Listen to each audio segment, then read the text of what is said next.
Ikigo gishinzwe ubuziranenge bw'ibiribwa ndetse n'imiti FDA cyafunze inganda zigera ku 8 ndetse yewe kinazambura uburenganzira bwo kongera gukora muri iki gihugu. Nababwiye imibare y'abamaze gupfa 50, nari nibagiye kubabwira hahumye abantu 100. Dufite abantu ngira ngo bageze 20 b'abana bato bari kuri diareze uyu munsi kubera ibyuma. Ibintu by'iko zara ibyuma nivuga nizazwa zirimo cya kintu bahagaritse uyu munsi babyita ethanol nyinshi ku buryo iby'iko zitagikora. Umwana muto ubundi bwaba ari ubwari bw'abantu b'abasaza bananiwe. Noneho niba uyu munsi hari uwapfuye kubera kubintu hakagira uhuma, ni bangahe basigaye barwaye imyijima uyu munsi bariho bivuza wenda bazapfa ejo n'ejo bundi bapfa gahoro kuko twicaye duhumba amaso. Ni nyuma y'inkubiri maze iminsi abayobozi bafata umwanya wabo bakajya mu bice by'icyaro bigiye bitandukanye mu kwamagana inzoga z'inkorano cyangwa se izindi zose zitujuje ubuziranenge.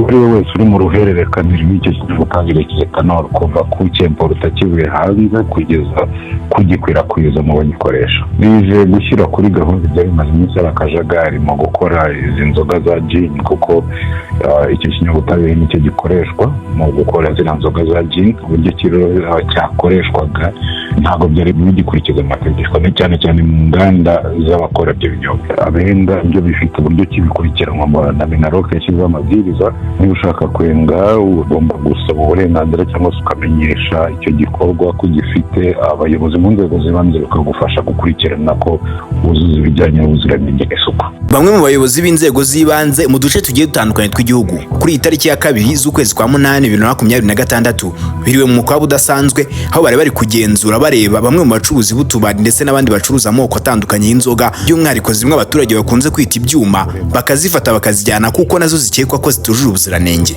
Ubuyobozi buvuga ko mezi 6 abanziriza umwaka 2026 abantu basaga 40 bose bapfuye bazize kunywa inzoga zitujuje ubuziranenge.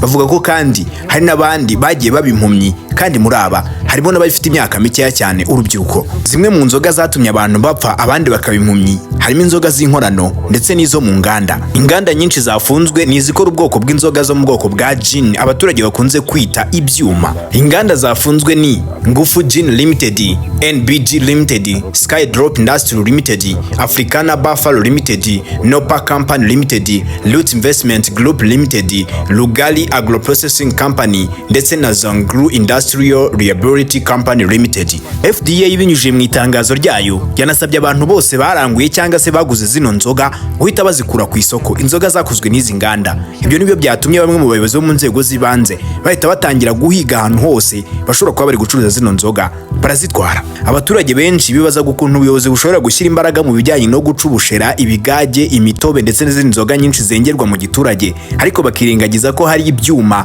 biri kwica abantu benshi. None ubuyobozi ibyo nabyo bwabitekerejeho, ikigaragara nuko ikitujuje ubuziranenge cyose kidakwiye guhabwa umunyarwanda kandi nibyo bikwiye. Ndabashimiye. Nge nitwa Eric Radu, mukande subscribe mujye mubana nanjye hano ku Kingdom. Imana ibahe umugisha.